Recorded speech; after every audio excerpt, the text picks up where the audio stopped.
Saudações pessoal, hoje é dia de falar de carro elétrico aqui na garagem a bordo do precursor dos veículos elétricos modernos, que é o i3. A gente vai falar um pouquinho sobre ele, está se despedindo do mercado, mas continua sendo uma proposta bem interessante. Muito bem, veículo elétrico é sempre um tema que é interessante para algumas pessoas, para outros não. A gente sabe que, a gente gosta de carro, sabe que falta um som, falta um ronco do motor, porém, logicamente, também é um carro que está aí, uma opção de mercado. A gente andou em um deles em 2017. O i3 é bem interessante porque ele chegou ao mercado em 2013, ao Brasil 2 anos mais tarde, então ele é um carro que tem quase 10 anos de mercado e está agora saindo de cena para a chegada de outros elétricos da BMW, como o iX3, que já é um SUV, já é um carro mais comum, digamos assim, e do que a gente costuma ver do veículo elétrico diferente.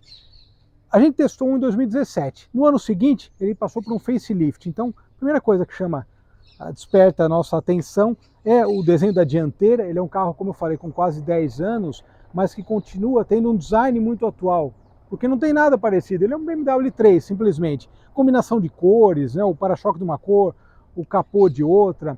Isso é bem interessante. Seguindo por aqui, vale ressaltar que entre as versões disponíveis, nós temos versões com rodas de 20 polegadas e essa aqui de 19. Na verdade, são pneus de baixa resistência e, basicamente, para a proposta de um carro elétrico, são pneus finos, então ele acaba casando bem com a ideia geral, né, de sustentabilidade, enfim, essa coisa toda que a BMW já pregava na época. Bom, seguindo por aqui, como eu falei, ele é um carro que ele tem um estilo que ele mescla hatch, ele mescla uma minivan também de certa forma, né? Então nós temos o porta-malas um porta-malas pequeno, mas quando a gente fala de justamente a proposta, ele acaba casando muito bem com essa ideia. Uma característica legal do i3 é que ele é um carro que ele traz, como eu falei, sustentabilidade, ele traz a concepção, tanto acabamento de banco e outros materiais são recicláveis ou são materiais que agridem um pouco a natureza. A ideia da BMW sempre foi essa. Uma das coisas mais legais, por outro lado, é isso aqui, o acesso, né? A abertura das portas. O acesso é muito simples, muito direto.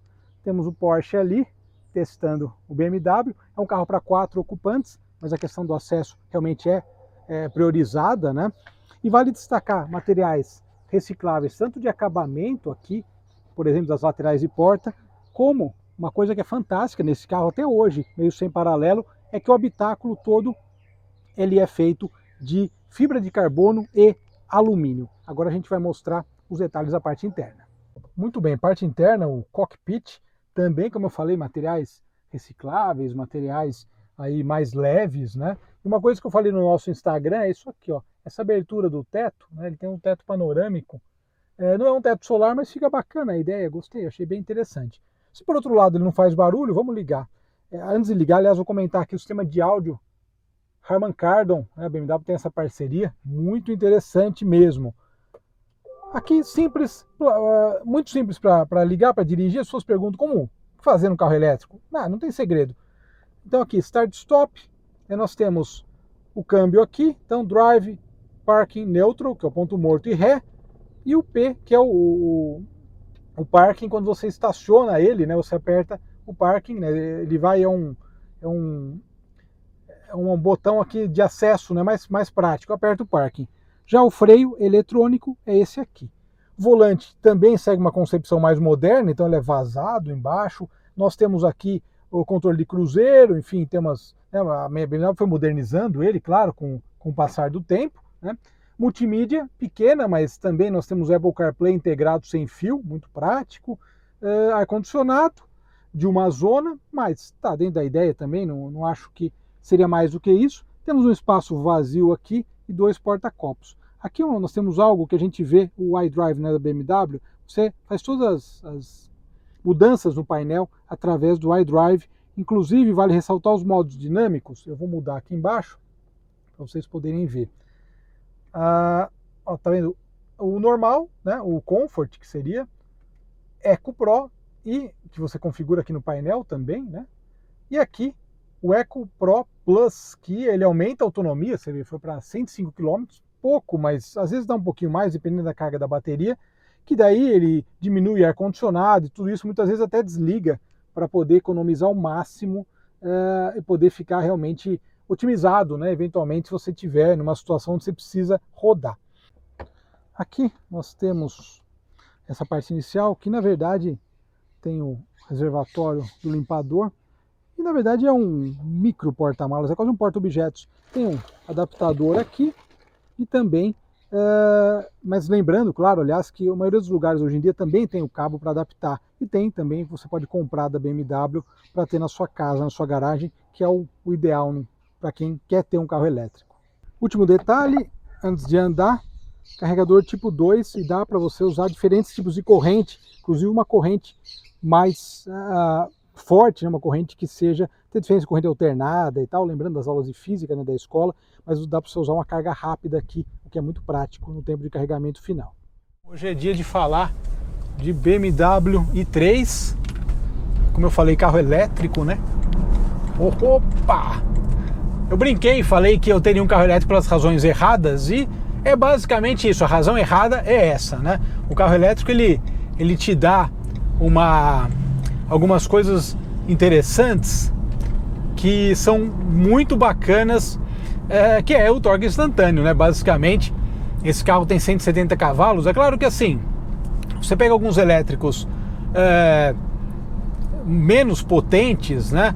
Kwid, o EJS1, eles também têm o torque instantâneo, mas são carros que têm entre 65 e 70 cavalos, né? Enfim, a sacada é diferente, né? Mas esse aqui, meu amigo, esse aqui, você simplesmente dá um toquinho e não é um Taycan, né? Mas enfim, é divertido, cara. Mas então, né? Voltando aqui à normalidade, que na prática, assim, o uso racional do carro elétrico é você andar na boa, lógico, né? Você comprar um carro elétrico para acelerar não tem tanto sentido. Para nós que gostamos de carro tem, mas digamos, né? A lógica do elétrico é você realmente utilizá-lo de uma maneira mais racional, né? De qualquer forma, falando do i3, o i3 é um carro que eu gosto bastante porque ele traz uma plataforma, como eu mostrei no início, né, de alumínio e também de fibra de carbono. E isso é um negócio bem diferente. Até hoje, entre os carros elétricos, eu acho que o i3 ele tem esse diferencial que é algo que sempre chama atenção. Desde o início já era pô, que legal, né? Fibra de carbono, e realmente continua sendo, né? Mas o que é bem legal também, justamente, né, como ele eu falei no início, na cabeça do vídeo, ele é um precursor dos elétricos modernos. Ele é um carro que ele traz um desempenho otimizado, né, com seus 170 cavalos, um bom torque também, e ele já está, como eu falei também há pouco, se despedindo do mercado, né? Ele chegou em 2013, aqui no Brasil 2015, a gente andou em um em 2017, né? Vocês lembram? E ele é um carro que então o ciclo de vida dele já está terminando no mercado. A BMW vai lançar agora, provavelmente quando essa matéria for para o ar, eu já vou ter mostrado algo nesse sentido. A BMW está lançando o iX3, ou seja, nós temos o X3, um SUV elétrico, que acaba sendo algo, digamos, mais acertado com o que a gente tem hoje, né? Em termos de carros elétricos e em termos de automóveis, também gosto geral do consumidor. Então, o iX3 chega também, além de uma linha com outros modelos, para trazer aí novidades, né, no segmento de elétricos. De qualquer forma, eu acho que o i3 tem uma importância grande na história da BMW, porque ele foi um divisor de águas. Ele pegou esse período para mostrar o que era um carro elétrico, como a marca ia lidar com a eletrificação, e fez isso muito bem, né, nas suas versões, com o facelift que teve. E é um carro diferente, como eu falei também há pouco. Até hoje ele chama atenção, as pessoas vêm perguntar, pô, eu só ouvi um zunido, tá? Hoje em dia também os elétricos, eles têm o mini elétrico, tem o alto-falante no para-choque para avisar o pedestre. Esse carro não tem isso ainda, apesar de ter sido já modernizado em vários aspectos, navegação, navegador aqui da multimídia, mas essa questão ele não traz. Por outro lado, a questão de desempenho, então é um ponto bastante elogiável. E outra questão interessante é a autonomia. Agora eu estou com 35% de bateria, 91 cavalos, 91 km de autonomia. É claro que assim, a autonomia do carro elétrico está ligada diretamente ao modo como você dirige, aliás, como no carro a combustão também. Então, por exemplo, essas esticadinhas que eu dei, daqui a pouco vai diminuir a autonomia, dá uma boa diminuída. Você sair acelerando para valer, a autonomia realmente vai sofrer, né? Mas logicamente essa é a ideia, você está acelerando mais, pisando mais, vai consumir mais energia. Por outro lado, uma coisa que eu gostei dele foi a regeneração de energia. A regeneração de energia dele é muito otimizada. Então, por exemplo, eu estou aqui na marginal Tietê, tirei o pé, ele já freia. Isso vai ajudando a carregar a bateria. Quando eu freio, aumenta ainda mais o poder de regeneração. Mas o que é legal é essa questão dele ir regenerando e regenerando de uma maneira bastante otimizada, né? Eu gostei desse ponto.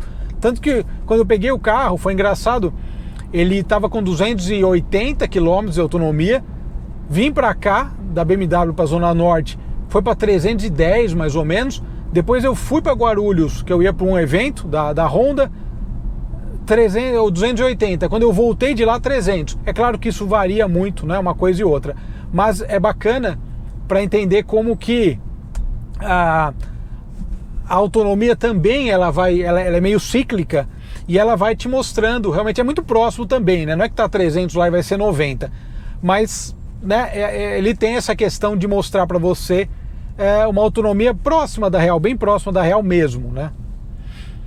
E o que é legal também, fechando aqui a matéria, é que dessa forma eu usei o carro uma semana sem carregar. Como a gente viu na matéria do BYD RAM, né, o TAN, aliás, o RAM, estou para testar. Nós temos aqui perto de casa tem um carregador rápido, né, da Tupinambá, que é da Shell, 50 kW. Então essa bateria, então você carrega rapidamente, né? Se a bateria for maior, demora um pouquinho mais, mas é uma vantagem, né? Então esse carregador tipo 2 é muito prático, muda lá para corrente mais rápida e vai carregar muito bem o carro dessa forma. A questão de valores é interessante, porque eu lembro de 2017, quando eu peguei ele, 5 anos, tinha um preço bem, até competitivo, digamos assim, porque é um carro elétrico, um carro diferente, e agora realmente ele deu uma subida nesses 5 anos, assim como os outros elétricos também, né?